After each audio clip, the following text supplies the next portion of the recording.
Since we are running out of time, I'm going to try and really squeeze what I'm going to say. And because we are still going to have conversation during the panel time, any other questions that will come up, we'll cover it. I'm going to talk about ELRIS Communications. That's a company that we founded 15 years ago with my husband. We are both telecommunication engineers, studied in Russia. That's where we met. He comes from Ghana. He says, as far as the East is from the West, God brought us together.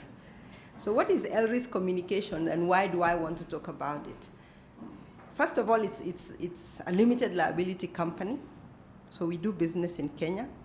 As we've heard from various speakers, it's not been easy.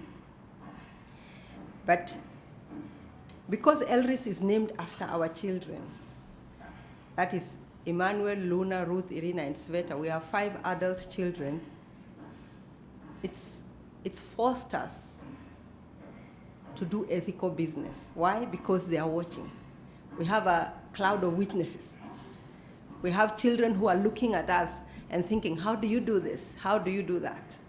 So for us, it was not an option not to do ethical business. It was a must do. Otherwise, we just go to employment and forget about doing ethical business. So let me just say, how do we do mentoring? I'm here standing on behalf of the mentoring arm. And how do we do mentoring then in ELRIS? How do you do mentoring in a company? And how do you pay the cost? Because you can't do mentor without paying the cost. There's a cost to mentoring. There's a time cost. There's a resources cost. There are things you need to outlay to be able to mentor. Of course, one of the greatest one is the time, because you must give time to these people you're mentoring. So our core values in ELRIS, one of our core values actually is excellence. And we had Dr. Mutua completely talk about excellence. And I was like, that is so true. So how do we understand excellence? It's our unrelenting commitment to strive to improve our people, services, and products so as we can become the best. We want to be the best in the industry we are serving, in the community we serve. We want to be the best in everything that we do. So it's a daily decision that we make. We strive for excellence. And it's not easy. So we take people on internship. We mentor through industrial attachment and internship. At any one time, we take from 10 to 20 young people who come to us. And we have to give an outlay of time. First, we do some classroom time with them. We will sit them in a room. We'll have discussions. We'll talk about our core values. We'll talk about excellence. We'll talk about leadership, respect, integrity, and stewardship. The same ELRIS acronym is what makes our core values. So how do we go about this? So these people come, they have walked this Nairobi, they have walked this country, they've been looking for work, and no one has given them work. Finally, you've taken them for internship, and they're like, oh, thank God. And then you come and tell them, we don't do this, and they're thinking, no. The other companies, I was an intern in the other companies, and I know what they do. If we do this, we'll get more work. And we say, if you do this, whatever you're suggesting, you will leave. So this job you've been looking for, you will just lose it by doing this, because our core values do not allow us to do this. So we work with them. So once they come in, we start talking about, so excellence. When you go to a client, how you speak to the client. I said we are an engineering company, so we service a lot of people. We do installations for them. Telecommunications definitely will come to your office. We'll install your internet. If it's from Safaricom, if it's from Airtel, if it's from Telcom, we'll come and do the wiring. We'll do everything. So we have them walk around with other engineers and say, for the first 1 week, we want you to note the quality of installation, because that speaks of our excellence. So they come in there, and they'll see a wire passing there, and they say, in the other company, we would just lace this wire. You know, you've gone to some offices, and you think, if anything happened, this could easily choke me, or, yeah? It's like, It's so untidily done. So we tell them, we want you to notice the difference of what we do and what others have done. Because in the next week or so, you are the one who will be leading a team, and you will need to give the same quality, the same excellence. In leadership, commitment to our ethos, to standards and practices in business that will be exemplary in our fields and industry. We want to be committed. When we tell the client we are coming at 9, we want to be there at 8:45 waiting for the client to arrive. And it is not easy. Sometimes you will go and there's a diversion going on, or there's a jam. What do? We say, call the client. Tell them we are on our way, we are running late. We have no idea what time we will arrive, but we'll keep you updated because the road is blocked. Keep the communication going. Respect. How do we interact with colleagues? How do we interact with each other? Recently, we had a management meeting. We have a management meeting every 2 weeks. And I was telling my managers, the reason why we are not making it, as far as our core values is concerned, is because it starts with us in this room. We as managers, we are not respecting time. We are not respecting what we commit to. We commit to send a daily report. And it should arrive at my desk by 6. At 6:15, you're sending your report. What are you telling me? You don't respect my time. So I said, if you as a manager leading a department are doing that, then if I look down your department, the same is being replicated. Respect. If you don't respect yourself as a Kenyan, if you're going to lie, unfortunately, it's our very industry where I work, the mobile industry, has made all Kenyans liars, unfortunately. One time we were in Yaya, we were sending something at DHL, and a young man in an amazing suit walked in, and he started talking on the phone. And he said, "Oh, I am in Kisumu, I can't come." You know, I couldn't help it. I said, "What?" And then my husband looked at me like, "None of your business." I'm like, did I hear right? So he looked at, our eyes met, and he noticed I was in complete shock. So he stepped out to continue lying over the phone. So I tell people, you must watch yourself. And I do it too. I was telling, in fact, I teach a leadership course I facilitate a leadership program at church. And I was saying, who of you can lift up your hand and say, you have not lied on the phone? And they look at me and they say, we haven't lied. We as believers, we are saved. And I'm like, have you ever told somebody, niko njiani, and you're still seated in the house? You intend to be on the road. In all your mind, you know, I'm just about to leave. I'm just about to leave. But I haven't left yet. So when the phone rings and you say, niko njiani, you're lying. And that is integrity at question, isn't it? So it starts from as basic as that. When we are able to allow the little foxes, as the Bible says, they will destroy the entire crop. Because you're allowing these small things to keep chipping at you. Today you will say, niko njiani, and you're not njiani. Tomorrow, you will say something else. And, my dears, we have to watch out for this thing. That's what integrity is about. And it's a daily walk. You cannot say, I have arrived. I told myself the other day, when I was talking to the managers and I was really on them about integrity and about stewardship, and I was like, you really must be accountable to God. First and foremost, you're a steward to God. This job that you have, that's what it's about.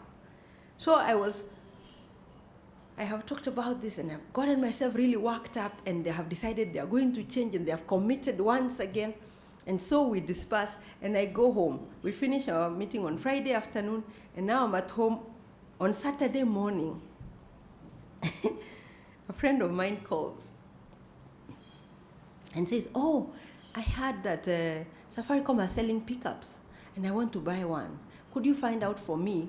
Because normally they would sell to the employees, then the employees would almost immediately sell it to other people. So this guy has heard that they're selling, and could I find out if anyone who has one they are selling? And I say, I have not heard, I don't know, but I will find out. I will call someone and find out. And for some reason, I got busy doing my own house chores, and I didn't call. About an hour later, he calls back. And I pick my phone and I'm like, oh, Haji has called again. Hello, have you found out? I said, no, I haven't found out. I haven't heard from anyone. Have you called? I said, I haven't called, but I have sent a message. He said, could you please call? I said, yes, let me call. And then I said, immediately I said, I have sent out a message. I'm like, have I sent out a message? I was intending to send the message, but I didn't send because I typed the message, actually typed a WhatsApp, and I wanted to send it to a WhatsApp group. And then I said, no, that would look funny. Let me call one of the managers in Safaricom. So I didn't send the message. And then I didn't call. But here I am saying, I have sent a message. I said, no, that's a lie. I said, sorry, Haj, let me call. And I will call you back immediately. I felt so dirty. I felt terrible. But the thing that came into my mind immediately was the sentence I told the managers yesterday, that it begins with us. That if we do not watch out on this mobile communication, we will be so engrossed in lies. Our integrity will be, and that's what the devil will use to take us to the next level. Next time, when you'll be going to look for a license, you'll find just one more step. From the last lie I made, it's just one more step. So I said, God had to deal with me with that, because it came to my mind that that's what I had just been telling my leaders. Could it be that the same thing I'm doing is what I'm telling them? And for me, I was like, I don't remember the last time I lied on the phone, because I'm normally very conscious about it. So I called, and I got the guy sorted out, but I went back to my room, and I said, God, I want to deal with this now. I want to repent, and I want you to cleanse me. And the verse that came to my mind is, a righteous man falls 7 times, but he rises up again. So God told me, arise. Now you know.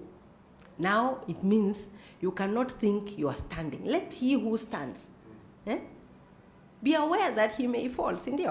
So I said, let me now be more alert. Let me lift the barrier higher about communication on mobile. So this is what we do with our interns. We bring them in, we work with them, we train them, we give them an opportunity to fall, to grow, to fall again, and to try again, and finally to be masters in what they do. Why? Because whatever they learn in school, this is just particularly for our industry, when they come to us, we are not even able to deploy them. They come as a fully trained engineer, but when you ask them a question, it's so theoretical. I don't know why. I don't know what's happening with our education. But they're not able to do the most basic things. So we give them the opportunity. We say, don't worry. I know you came from school. I know you have not seen this cable. You've only heard about it. This is what it looks like.